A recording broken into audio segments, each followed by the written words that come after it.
Hello, welcome back to another IB Math Speedrun with me, Bits. So today we're going to be going over chapter 4.2, which is all about the derivative of a curve. So let's jump right in.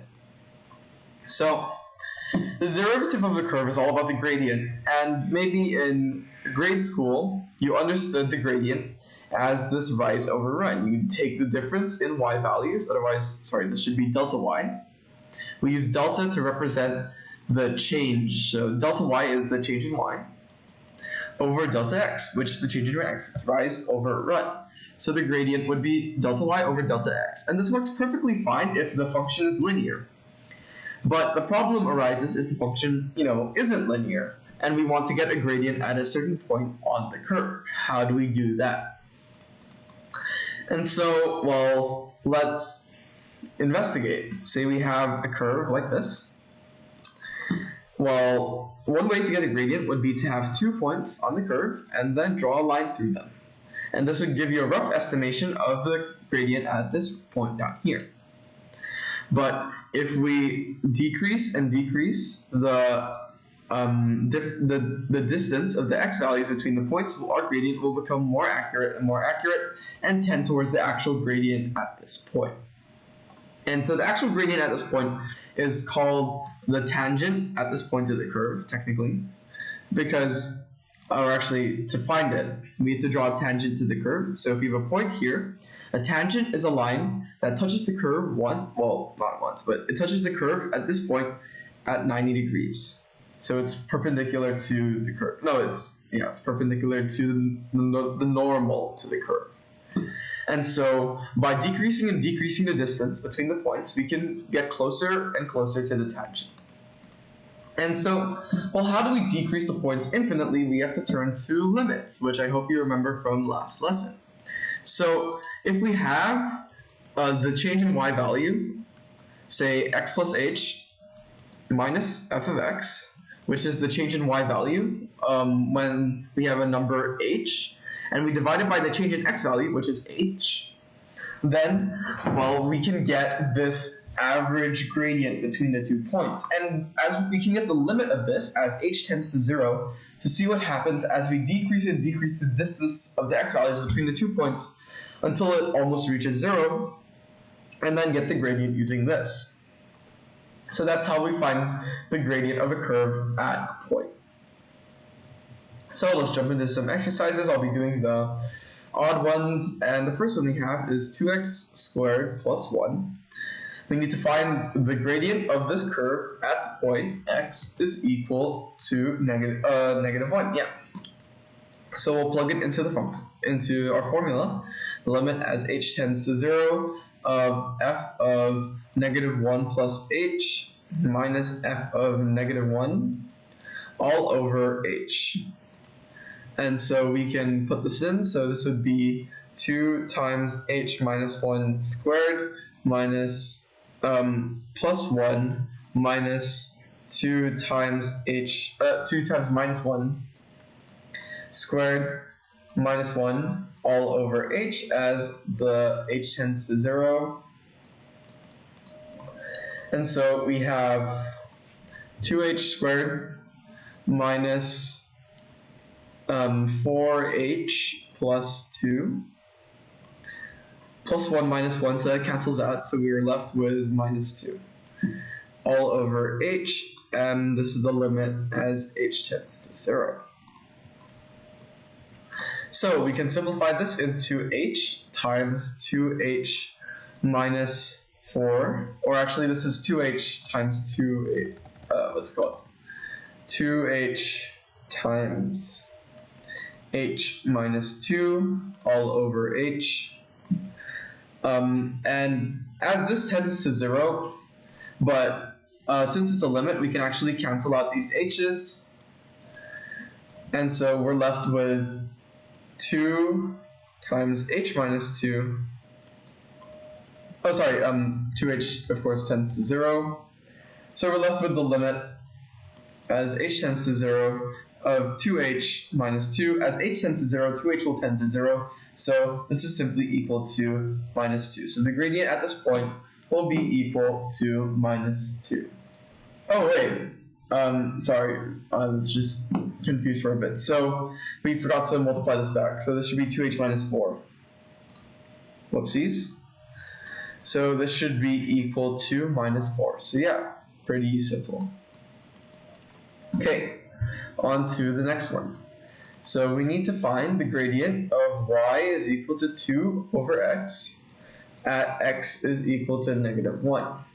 So, well, we need to use the limit as h tends to 0 of f of h minus 1, effectively, minus f of negative 1 all over h. So this is equal to the limit as h tends to 0 of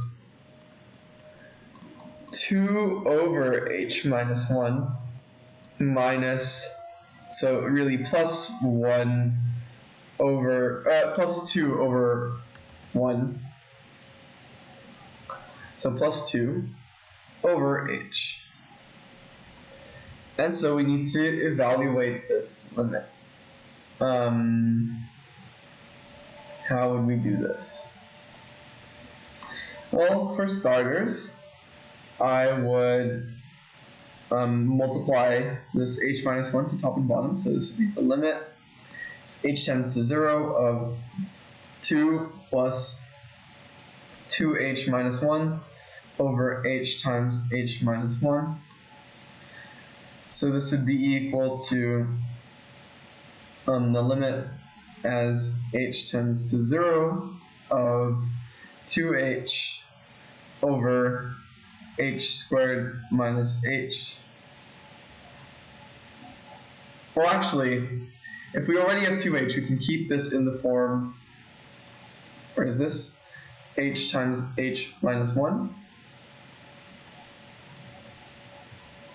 So we can simply divide top and bottom by h, so this is the limit as h tends to 0 of 2 over h minus 1. And so how would we get what this is equal to? Well, we will want to divide both the top. Actually, as h tends to 0, this simply tends to negative 2. So we can just get that answer straight away. Yeah. Okay, on to the next question. And the next question is, we need to find y is equal to x cubed, and we need to find the gradient at x is equal to negative 1. So we have the limit as h tends to 0 of f of h minus 1 minus f of negative 1 over h. So this is equal to the limit as h tends to 0 of h minus 1 cubed minus 1 cubed over h. So this is equal to the limit as h tends to 0 of, I guess expanding this would be h cubed minus 3h squared plus 3h minus 1 minus 1 cubed is plus 1 over h. So this would be equal to the limit as h tends to 0 of, well, let's factor h out of these top terms because we can cancel negative 1 and 1. So this would be h times h squared minus 3h plus 3 all over h. So if we simply cancel these two, we would get the limit as h tends to 0.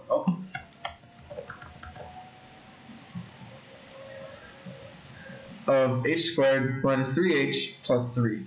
As h tends to 0, this tends to 3. So that's pretty simple. Yeah. So on to the final one. And the final one is we have y is equal to 1 over x squared. And we need to find the gradient at x equals 2. So we have the limit as h tends to 0 of f of h plus 2, or 2 plus h, I should say, minus f of 2 all over h. So this is equal to the limit as h tends to 0 of 1 over x squared, so 1 over 2 plus h squared minus 1 over 2 squared over h. So 1 over 2 squared is equal to minus 1/4, so we can change that. And now we want to multiply both top and bottom by 2 plus h squared. So this is the limit as h tends to 0 of 1 minus 1/4 times 2 plus h squared, which is equal to 4 plus 4h plus h squared over h times 4 plus 4h plus h squared. So let's try expanding the top part. So we get the limit as h tends to 0 of 1 minus 1 plus h, minus h, minus 1/4 h squared. And as you can see, we can cancel these two out. So we're simply left with minus h minus 1/4 h squared over h times 4 plus 4h plus h squared. And so, well, we can factor h out, so we get the limit as h tends to 0 of negative 1 plus 1/4 h over, what is this at the bottom? 4 plus 4h plus h squared.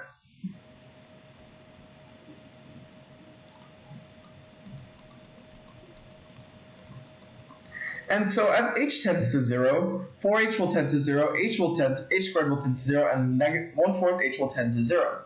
So this is simply equal to negative 1/4. So the gradient at that point will be negative 1/4. Okay, on to the last question. So by using the fact that the gradient of a curve, it's find the gradient function of y is equal to 3x squared plus 2x minus 1. Find the gradient function of this. So if we need to find a general function, well, let's input a limit as h tends to 0 of f of x plus h minus f of x over h.